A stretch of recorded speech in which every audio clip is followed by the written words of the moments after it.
जय हिंद साथियों, जय हिंद विद्यार्थियों। मैं मनीषा शर्मा। मेरे चैनल का नाम है study IQ 140 with Manisha Sharma. मेरे द्वारा आपको एंशियंट हिस्ट्री के नोट्स के माध्यम से पढ़ाया जा रहा है। मेरे एंशियंट हिस्ट्री में हमने फर्स्ट टॉपिक प्रागैतिहासिक काल देख लिया था। दूसरा टॉपिक हम सिंधु सभ्यता देख रहे हैं। हम बड़ी बारीकी से पढ़ रहे हैं। आपका ये जो मैं जो नोट्स के माध्यम से पढ़ा रही हूँ वो आपका RPSC first grade assistant professor net के हिसाब से पढ़ा रही हूँ, ताकि आपके ऑल एग्ज़ाम की सभी एग्ज़ाम की दृष्टि से उपयोगी साबित हो। हमने जो सिंधु सभ्यता में धार्मिक जीवन देख लिया था, राजनीतिक जीवन देख लिया था। अब जो हम देख रहे हैं सिंधु सभ्यता की हड़प्पा कालीन कला, जिसमें हमने मूर्तियां देख ली थी। मूर्तियां हमने देखी थी, 3 प्रकार की थी। धात्विक मूर्तियां, आपकी धात्विक मूर्तियां, मृण मूर्तियां। दूसरा है आपकी पाषाण मूर्तियां। पाषाण मूर्तियां, धात्विक मूर्ति और आपकी मृण मूर्तियां। अब हम देखेंगे मोहरे। मोहरे मेरी सिंधु सभ्यता की ये 5वीं क्लास है। सिंधु सभ्यता की हमारी 4 क्लास हो चुकी है। आप अगर पहली बार मेरे चैनल पे जुड़े हैं तो आप मेरे चैनल में प्लेलिस्ट, मैंने एंशियंट हिस्ट्री से प्लेलिस्ट बना रखी है, जिसमें हमने फर्स्ट टॉपिक को अच्छे से पढ़ रखा है। हम सेकंड टॉपिक सिंधु सभ्यता पढ़ रहे हैं। हम सभी टॉपिक को अच्छे से पढ़ेंगे।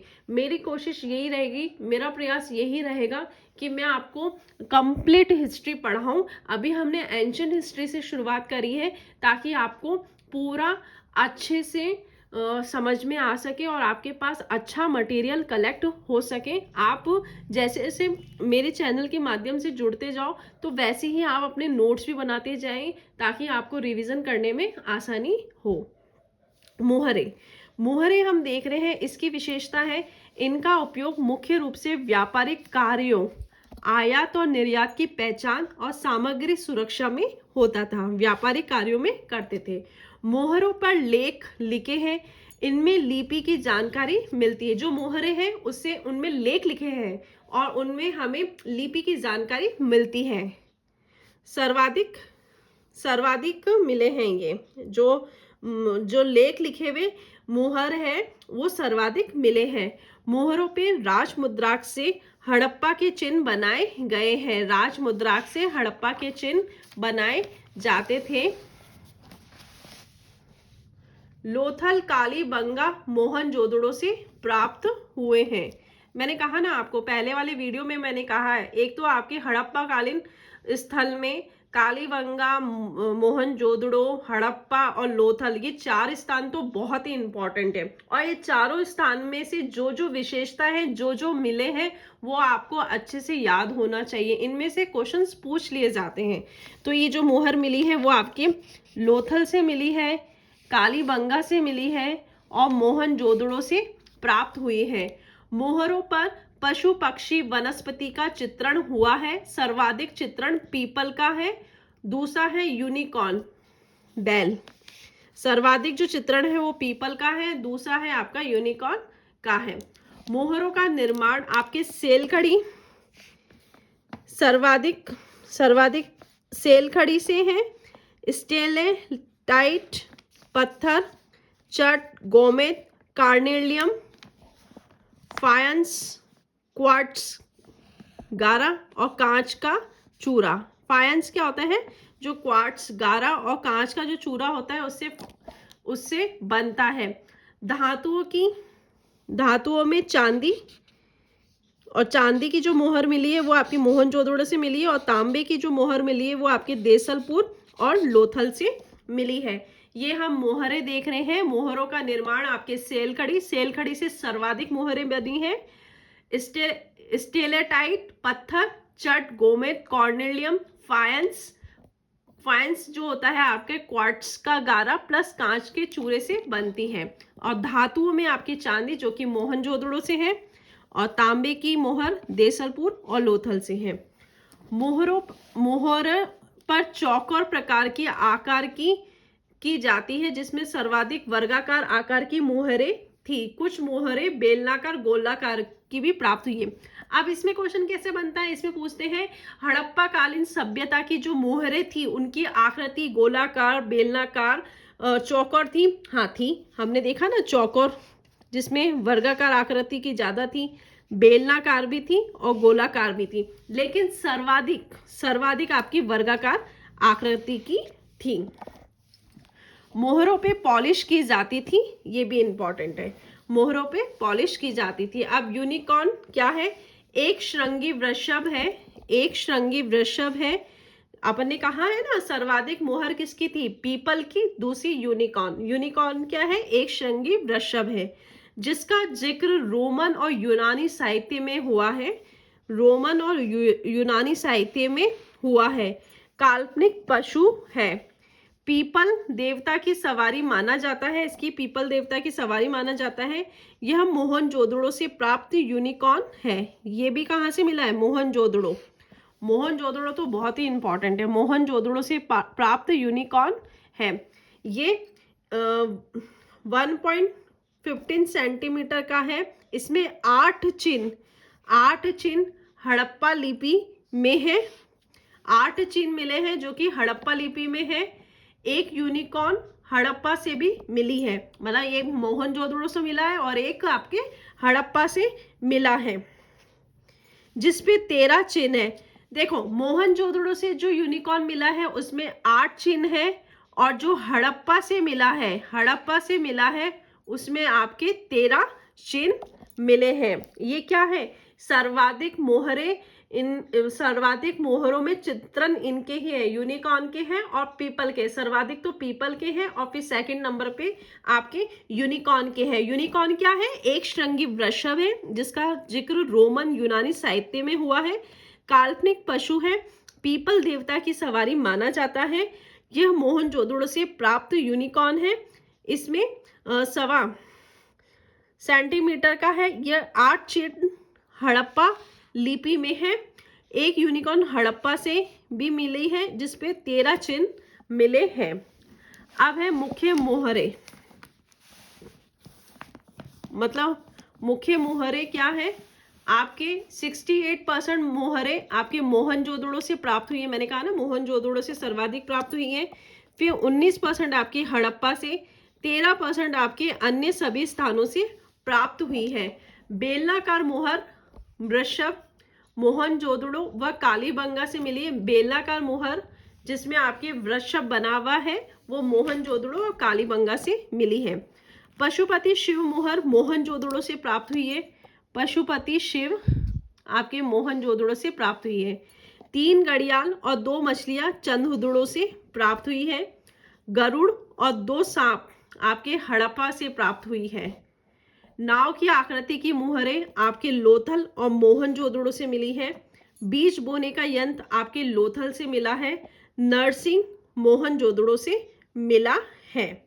ठीक है, मुख्य मोहरें ये इंपॉर्टेंट है, एक बार हम वापिस से देखेंगे।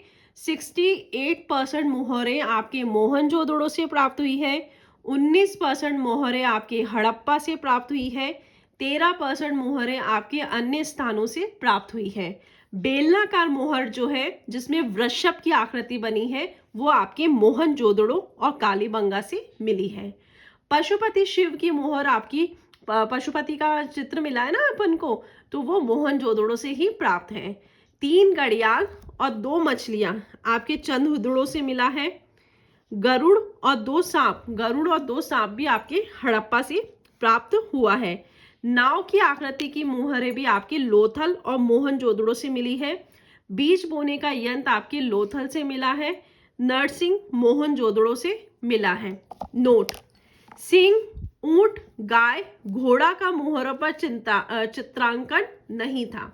ध्यान रखना, अक्सर ये घोड़े में उलझाता है, गाय और घोड़े में इनके मोहर। देखो अपन ने आगे पढ़ा था, गाय से परिचित थे लेकिन गाय का प्रमाण नहीं मिले थे, जबकि घोड़े से परिचित नहीं थे और घोड़े के प्रमाण हमें जगह जगह से मिले थे, लेकिन मोहरों पे इनका चित्रांकन नहीं था।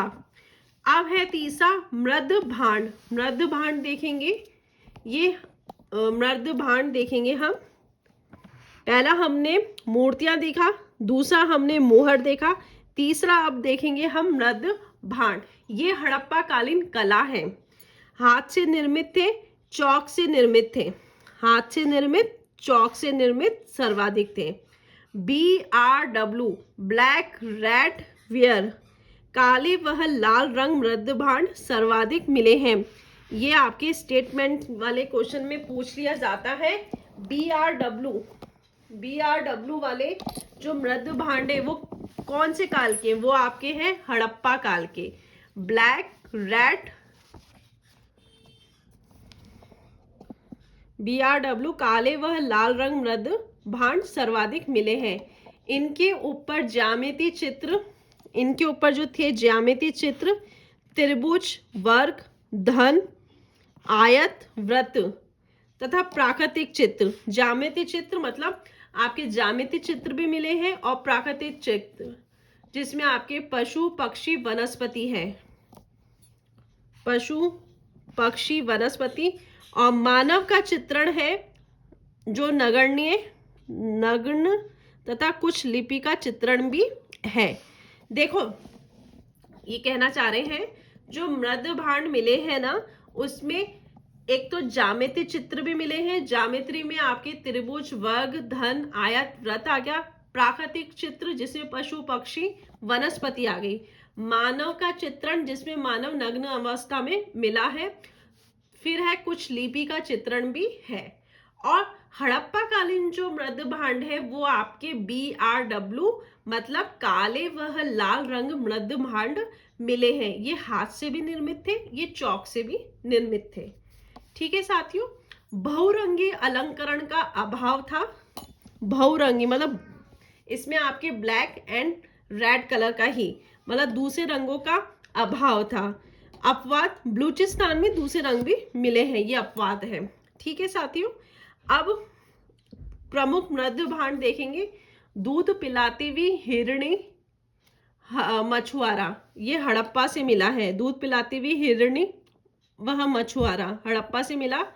प्यासा कौआ और चालाक लोमड़ी ये लोथल से मिली है। प्यासा कौआ, चालाक लोमड़ी, लो से लोथल, लो से लोमड़ी, तो ये कहाँ से मिली है? लोथल से मिली है। ठीक है साथियों, आगे हम बढ़ेंगे।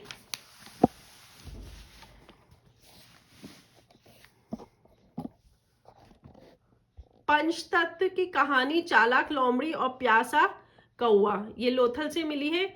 मछली मुंह में वृक्ष को दबाए हुए, मछली मुंह में वृक्ष को दबाए हुए, लोथल से। कन खजूरा का मृद भांड, चमकीला मृद भांड जिस पर कांस्य का लेप है, ओपकारी, मोहनजोदड़ो से मिला है। ग्लेजिंग, ओपकारी, ग्लेजिंग। देखो, कन खजूरा का मृद भांड, चमकीला मृद भांड जिस पर कांस्य का लेप है, ये कहाँ से मिला? आपके मोहनजोदड़ो से। मोहनजोदड़ो, चंदहुदड़ो, हड़प्पा, नौशेरों मृद भांड बनाने के भट्टे मिले हैं। मृद भांड बनाने के भट्टे कहाँ से मिले हैं? आपके एक तो मोहनजोदड़ो, चंदहुदड़ो, हड़प्पा, नौशेरों से मिले हैं। ये हम मृद भांड देख रहे थे। मृद भांड सर्वाधिक आपके मृद भांड आपके जो है हाथ से निर्मित थे, चौक से निर्मित थे। ठीक है साथियों, ये BRW के थे। BRW मतलब काले लाल रंग मृद भांड मिले हैं। इनके ऊपर ज्यामितीय चित्र जिसमें आपके त्रिभुज, वर्ग, धन, आयत, वृत्त और प्राकृतिक चित्र, पशु पक्षी और वनस्पति, मानव का चित्रण जो कि नग्न अवस्था में मिला है और कुछ लिपि का चित्रण भी है। यहाँ बहुरंगी अलंकरण का अभाव था, एक अपवाद था बलूचिस्तान। यहाँ पर दूध पिलाती हुई हिरणी जो कि आपके कहाँ से मिला है? हड़प्पा से, और एक मछुआरा। चालाक लोमड़ी और प्यासा कौआ वो लोथल से मिली है। मछली मुंह में वृक्ष को दबाए हुए वो भी लोथल से मिला है। कन खजूरा का मृद भांड, चमकीला मृद भांड जिसपे कांस्य का लेप है, ग्लेजिंग, ओपकारी, मोहनजोदड़ो से मिला है। मोहनजोदड़ो, चंदहुदड़ो, हड़प्पा, नौशेरों से मृद भांड बनाने के भट्टे मिले हैं। अब चौथा हम देखेंगे हड़प्पा कालीन कला का मनके। मनके क्या होता है? जिससे आभूषण बनाए जाते हैं। मनके क्या है? आभूषण। ये अधिकतर लोथल में मिले हैं। इसका उपयोग आभूषण के रूप में है, बाट के रूप में है, धार्मिक अनुष्ठान के रूप में था। मनके का उपयोग किस में किया जाता था? आभूषण के रूप में, बाट के रूप में, धार्मिक अनुष्ठान के रूप में होता था। सर्वाधिक मनके सेलखड़ी, सेलखड़ी, महंगे पत्थर, कार्नेलियम, गोमेद, लाजवर्त, मतलब सेलखड़ी, महंगे पत्थर, पत्थर से कौन कौन से? कार्नेलियम, गोमेद और लाजवर्त से। धातु में आपके स्वर्ण और रजत से बनाए जाते थे। देखो साथियों, मनके का उपयोग हम आभूषण, बाट के रूप में और धार्मिक अनुष्ठान में करते थे। सर्वाधिक मनके सेलखड़ी, महंगे पत्थर जिसमें आपके गोमेद है, लाजवर्द है और कार्नेलियम है, और धातु में स्वर्ण के भी थे, रजत के भी थे। ये आपको एक एक चीज पता होना चाहिए, क्योंकि स्टेटमेंट वालों में क्वेश्चन पूछ लिया जाता है। सर्वाधिक मनके जो थे वो बेलनाकार थे। देखो आगे कंफ्यूज मत होना, जो हमने ये तो मनके हैं, वो हमने पढ़े थे मृदभांड, वो हमने पढ़े थे क्या बोलते हैं, वर्गाकार, चौकोर, वो मृदभांड है। मनके जो है वो आपके बेलनाकार थे। ये ध्यान रखना, आकृतियों में कंफ्यूज मत होना। आरपीसी कंफ्यूज कर सकती है, कहीं बेलनाकार डाल के तो कहीं वृत्ताकार डाल के स्टेटमेंट वाले क्वेश्चन में। तो सर्वाधिक मनके जो थे वो बेलनाकार थे। मोहनजोदड़ो, हड़प्पा, चंद्रहुदड़ो, धोलावीरा से एक मन का निर्माण ही डील प्राप्त हुई है। एक मन का निर्माण ड्रिल प्राप्त हुई है, वो है आपके मोहनजोदड़ो, हड़प्पा, चंद्रहुदड़ो, धोलावीरा से एक मन का निर्माण की ड्रिल प्राप्त हुई है। बक्सरा, गुजरात, पत्थर के मनके मिले हैं। बक्सरा, गुजरात, पत्थर के मनके मिले हैं। सॉरी, मनके लोथल से तो वो गोड़ियाड मिला है। पांचवा है बाट के माप।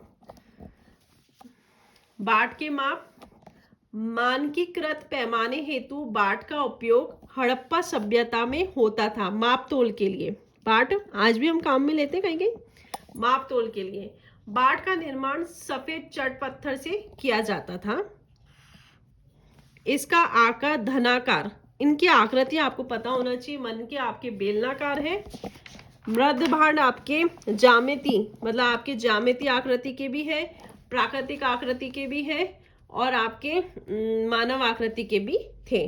और आपके जो मोहरे हैं, मोहरे आपकी जो थी वो चौकोर वर्गाकार, मोहरे जो थी वो आपकी वर्गाकार, बेलनाकार, गोलाकार सभी आकृति थी। जबकि जो मनके हैं, मनके थी वो सिर्फ आपकी बेलनाकार है।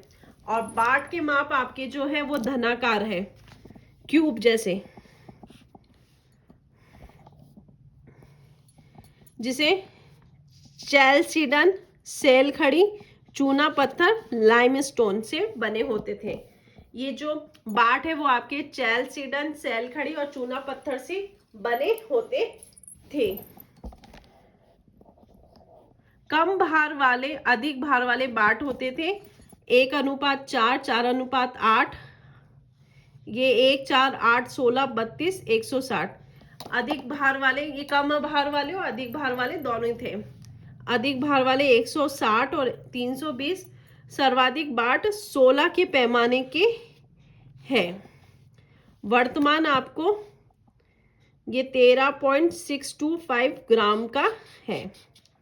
ठीक है साथियों, ये इसमें आपको इनकी आकृति सबसे ज्यादा पता होनी चाहिए। जो बाट के माप है वो कौन सी आकृति के? धनाकार, जो अपन क्यूब वाली, ये जो बने होते थे चैलसीडन, सेलखड़ी, चूना पत्थर। ठीक है, कम भार वाले और अधिक भार वाले दोनों ही बाट थे। 1, 4, 8, 16, 32, 160। अधिक भार 160 और 320 16 के पैमाने के थे। ये इसमें ये याद करना, ये 16 के पैमाने के थे। ठीक है साथियों।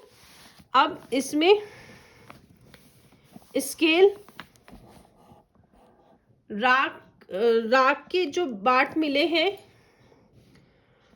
स्केल, राख मोहनजोदड़ो से, तराजू, हाथी दांत लोथल से मिले हैं, शीप जो मिली है वो मोहनजोदड़ो से मिली है, मिट्टी जो मिली है वो आपकी कालीबंगा से मिली है। ये स्केल है, राख की स्केल मोहनजोदड़ो, हाथी दांत लोथल, शीप मोहनजोदड़ो से और मिट्टी कालीबंगा से।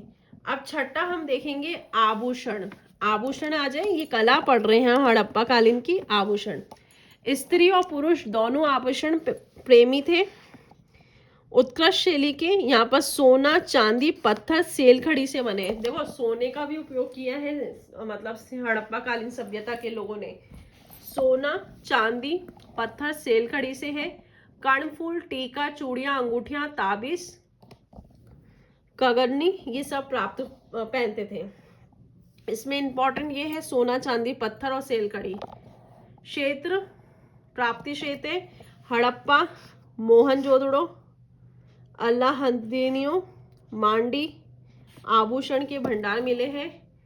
फरमाना, हरियाणा से कब्र में गहने प्राप्त हुए हैं। ये फिर थोड़ा याद कर सकते, फरमाना हरियाणा, कब्र में गहने प्राप्त हुए हैं। हार, हार में आपके स्वर्ण हड़प्पा से, कार्नेलियम मोहनजोदड़ो से। मतलब स्वर्ण का जो प्रयोग हुआ है वो हड़प्पा के लोगों ने किया है, हड़प्पा से मिले हैं।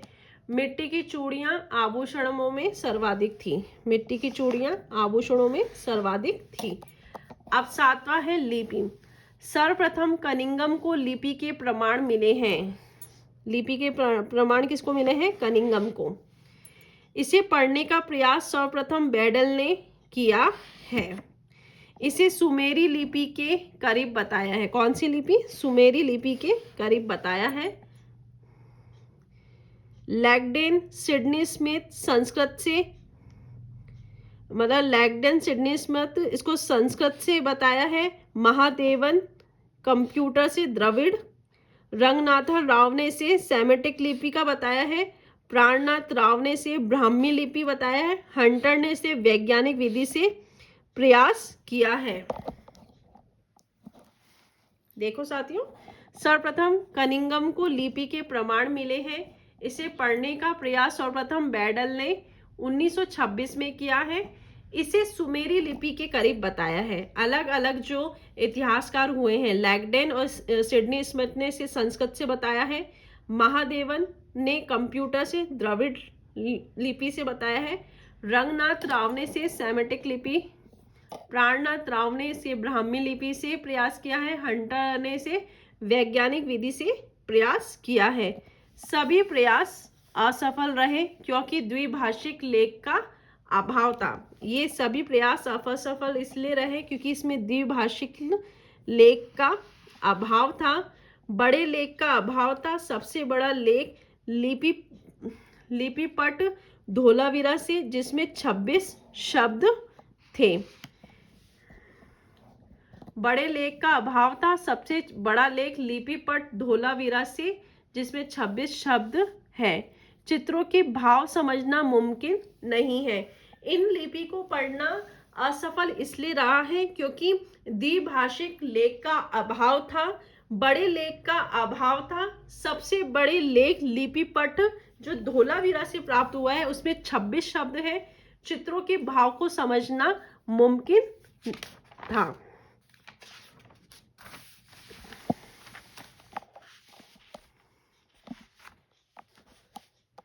फिर है सेकेंड है लिपि की जानकारी के करीबन 3700 स्रोत प्राप्त हुए हैं, जिसमें सैलखड़ी मोहरे 90%, सीलिंग, मृद भांड वस्तुएं, धातु पट, कॉपर प्लेट हड़प्पा मोहनजोदड़ो से प्राप्त हुए हैं।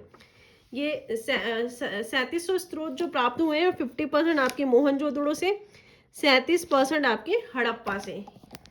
ये लिपि की जानकारी हमें कैसे मिली है, वो मतलब लिपि की जानकारी जो सेलखड़ी से मिले हैं, मोहरे जिसमें 90% है, मृदभांड और वस्तुएं हैं और धातुपट। लिपि की जानकारी, लिपि की जानकारी में हमें एक तो ब्राह्मी लिपि मिली है, दूसरा है खरोष्टी लिपि मिली है। खरोष्टी आपकी बाएं से दाएं की तरफ थी, खरोष्टी लिपि, और ब्राह्मी लिपि मिली है। लिपि की जानकारी हमें खरोष्टी और ब्राह्मी, खरोष्टी जो थी वो बाएं से दाएं और ब्राह्मी लिपि थी वो आपकी दाएं से बाएं थी। इसका गोमूत्रात्मक बुस्टोफेडन शैली में है। लिपि के रूप में करीब 450 चिन्ह खोजे जा चुके हैं।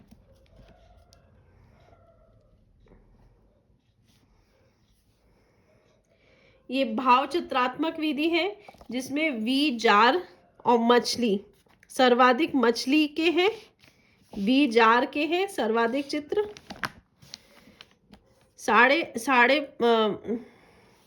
400 चिन्ह खोजे जा चुके हैं जिसमें 52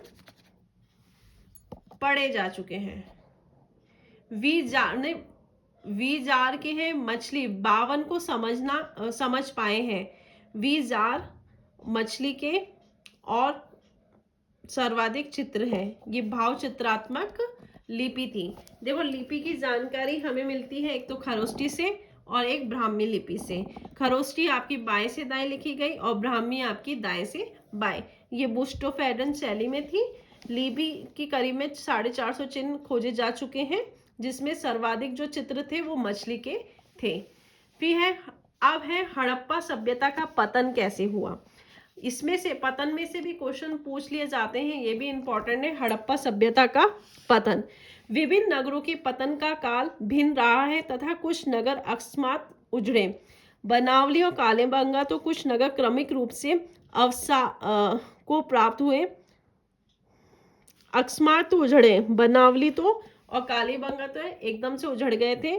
पतन के भिन्न कारण रहे हैं, विभिन्न विद्वानों ने भिन्न भिन्न कारण बताए हैं। अब देखो बाढ़ मतलब हड़प्पा सभ्यता में बाढ़ आई होगी, ऐसे कौन से विद्वान मानते हैं।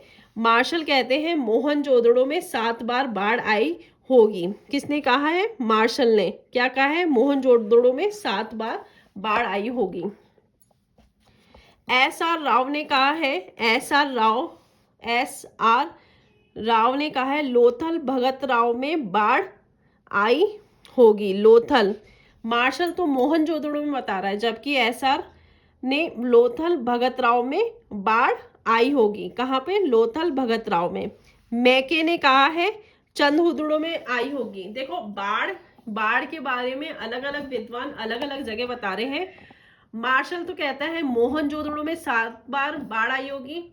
SR राव कहता है लोथल और भगत राव में बाढ़ आई होगी, जबकि आपका मैके है वो चंदहुदड़ो में बाढ़ बता रहा है।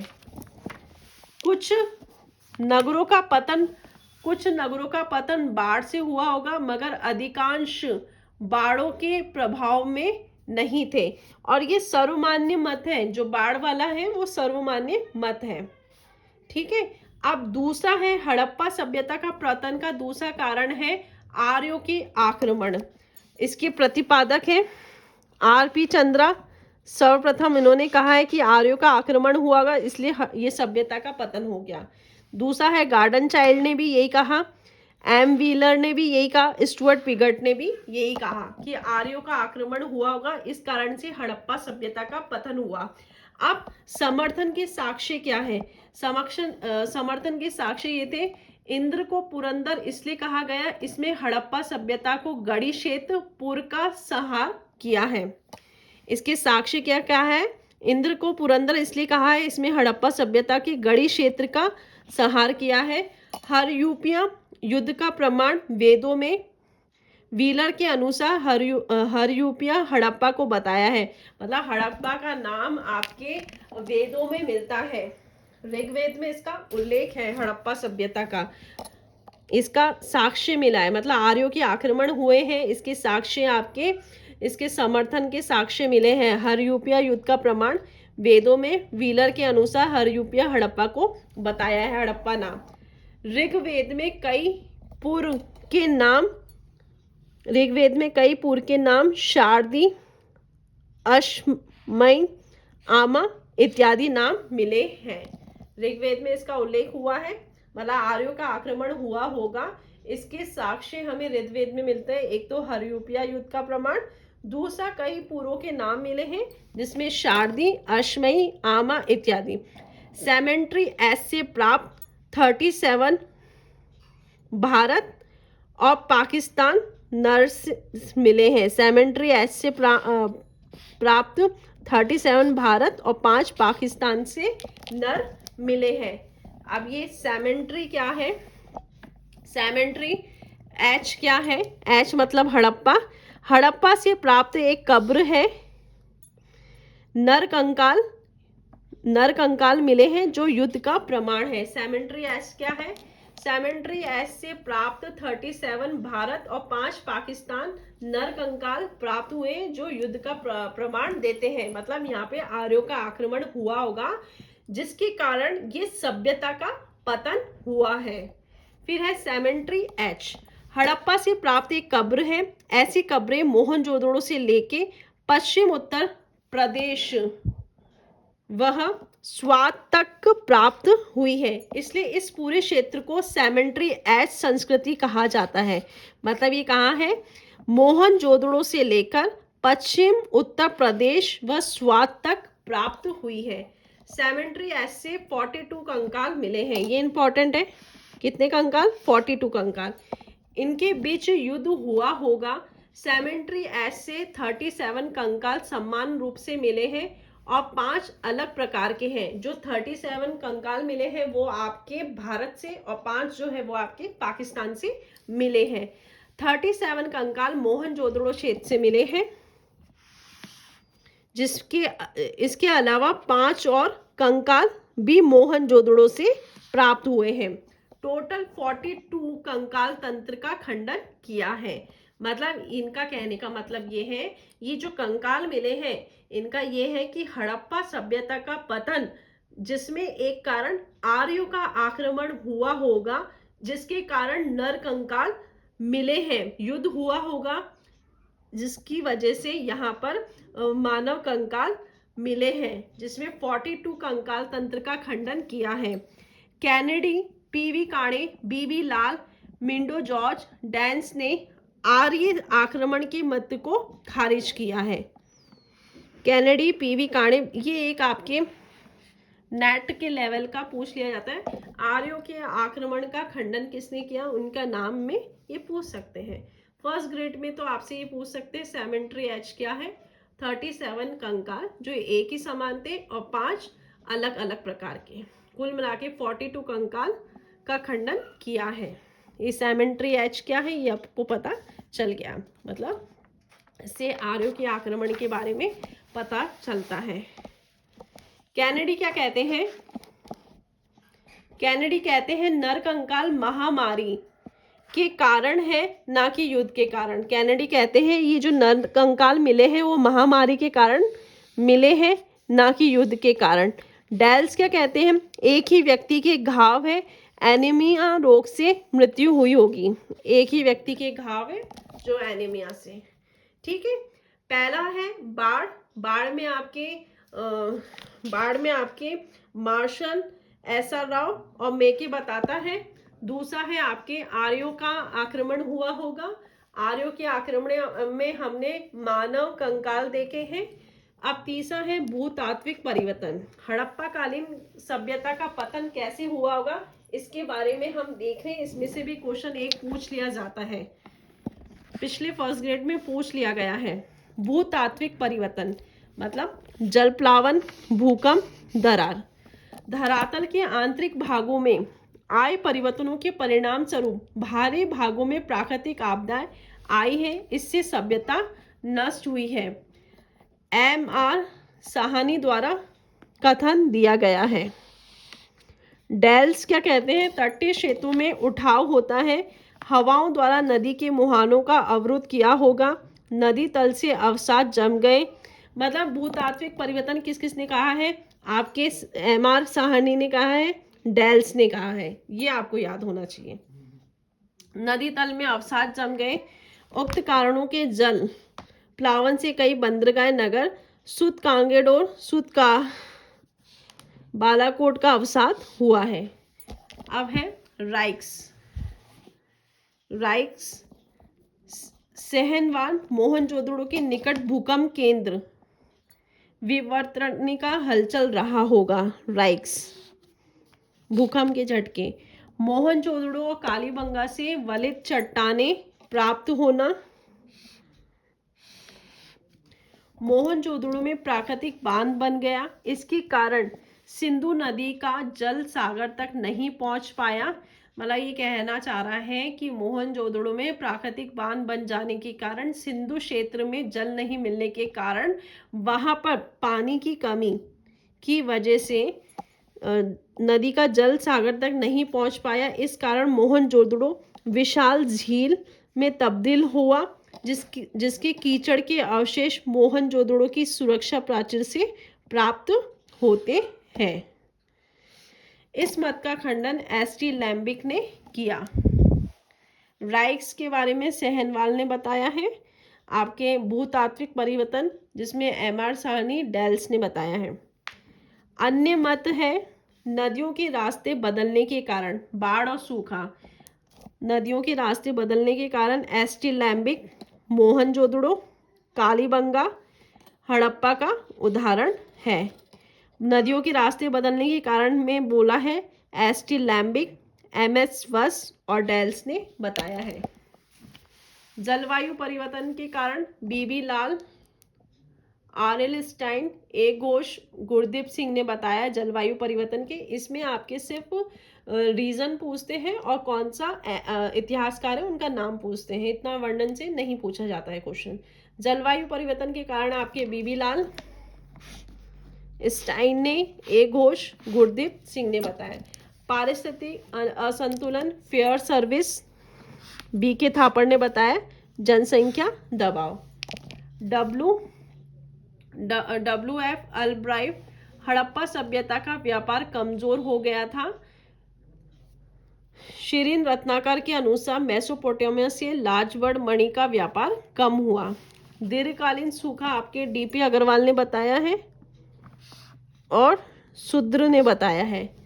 दामित्रियेव अदृश्य भू रासायनिक विस्फोट, ये आपके दामित्रियेव ने बताया, मोहनजोदड़ो से प्राप्त हुआ था। साथियों, ये हमने देखा था हड़प्पा कालीन सभ्यता का पतन कैसे हुआ है। हड़प्पा कालीन सभ्यता के पतन में से क्वेश्चन पूछ लिया जाता है। इसमें आपका पतन का कारण जैसे भूतात्विक परिवर्तन किसने बताया है, वो आपके एम.आर. साहनी डेल्स ने बताया है।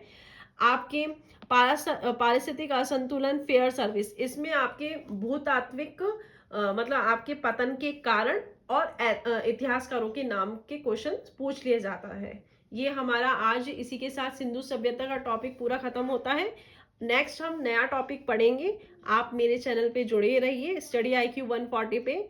मेरा पूरा प्रयास रहेगा, मैं आपको अभी हमने एंशिएंट हिस्ट्री की शुरुआत करी है, पूरा हिस्ट्री और वर्ल्ड हिस्ट्री दोनों में आपको नोट्स के माध्यम से पूरा हिस्ट्री को मैं कवर कराऊं।